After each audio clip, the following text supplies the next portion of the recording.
This is the planned secondary pasture for the sheep. We have what I call poor man soils. We have a lot of wood here, not a lot of equipment. So we've layered some wood, layered some branches, and it just slows down the water since there is a bit of an incline down this. So this area was open, kind of a meadow. So we have some good grass growth here. Not the best grass, not the worst grass. I think it's called Timothy. It's got a V type seed head, which is a okay pasture grass. And I've been throwing mixtures of seeds here, seeing what takes. We're gonna probably do some of the hand tilling, get some clover in here, and see how the sheep do with it as well. So we're gonna have the fencing come. There's the sheep shed. See, these are the loblolly pines. They produce a ton of needles, which inhibit plant growth just by blocking sunlight and acting as a mulch. We have cut down most of these that are in the pasture area, at least almost all of them. Some along the edges still survive, but we took them down and we're gonna let them rot, go back into the soil. Don't have a whole lot of use for the wood itself, and it really opened up this area to sunlight. You can see we kept some of the oaks, which means about 2/3 of this pasture area is going to be classified as silvopasture or tree pasture. We're going to still got a lot to clear out. A lot of the yaupon needs to go. So it's going to be a lot of lop and shear work.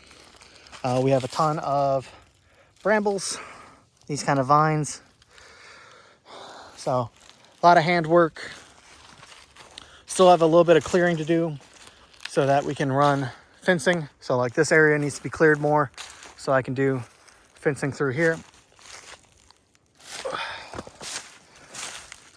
You see I got T-posts, but I'll be running fencing, and then on the outside, I'll run a chicken wire skirt to prevent coyotes from digging underneath the fence. This is vital since we're not going to have a livestock guardian. We're not going to have a dog or a donkey or a llama. So having good fencing is going to be very important. Today we cleared this. My brother was up, so we cleared this, cut through here so that we can run the fence. That's going to be on the other side of the fence. Got some good trees, got some good oaks that are finally going to get some real sunlight now that the loblolly pines are down.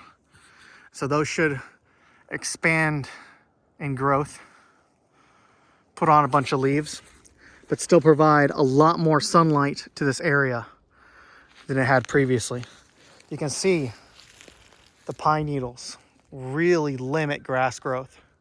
So if you're in the piney woods, the loblolly pines, they're great. They have a lot of benefits. They're great for dropping limbs all the time, so you always have some firewood. They grow pretty quick, but they don't do nothing for the soil. If anything, they keep it in its sandy, low biomass state. So hopefully this will continue to improve. But you can see we took down a lot. This whole area is going to be hand cleared by me over time and by the sheep when we have them.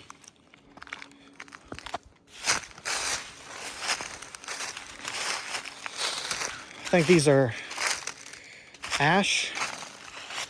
I don't remember the exact name, but these are great too.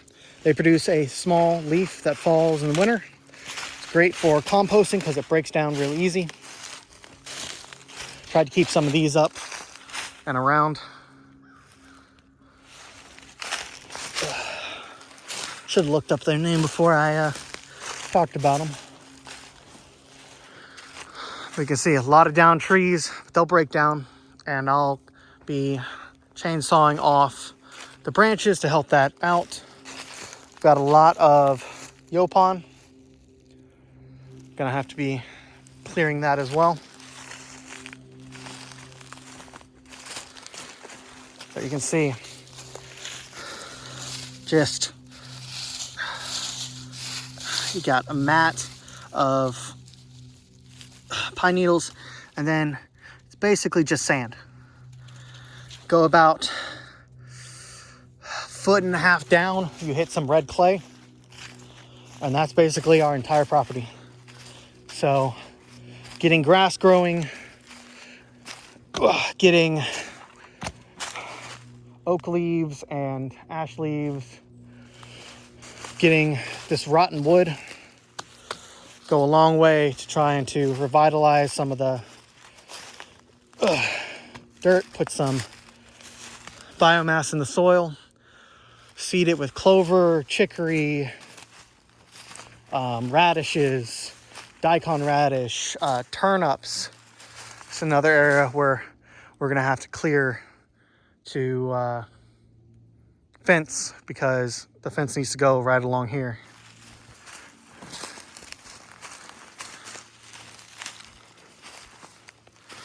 You can see we're still gonna have a fair bit of shade, and we still got some of the big oak trees that we're keeping around.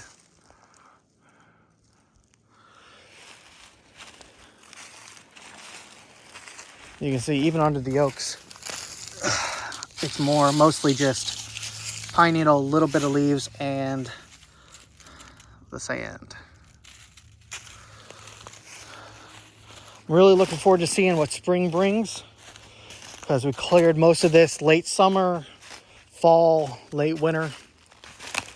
So we're gonna see what happens without the pine, see what grows. Well, so this is hogs, hog sign. They are endemic to the area.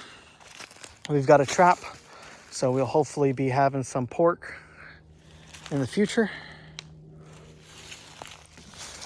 But you can see them rutting all through here. The fence I made has kept out the hogs. We haven't had any rutting since I made the first pasture area in the first pasture area. But like this area is gonna get a lot more sunlight now, and it should turn into that kind of meadow. But all this area is just gonna need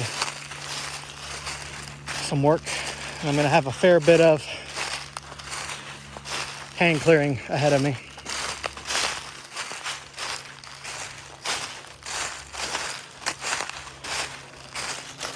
Okay, this is better. This will actually become soil over time.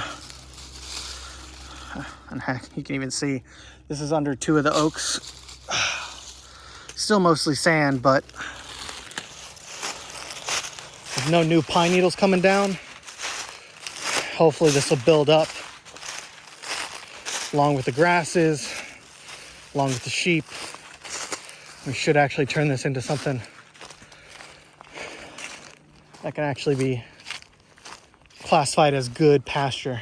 But we're definitely on the low end of pasture grades right now. Part of the reason we're only gonna have a few sheep is because we want to limit our feed costs, and we don't want to overwork these pastures. So the plan is to get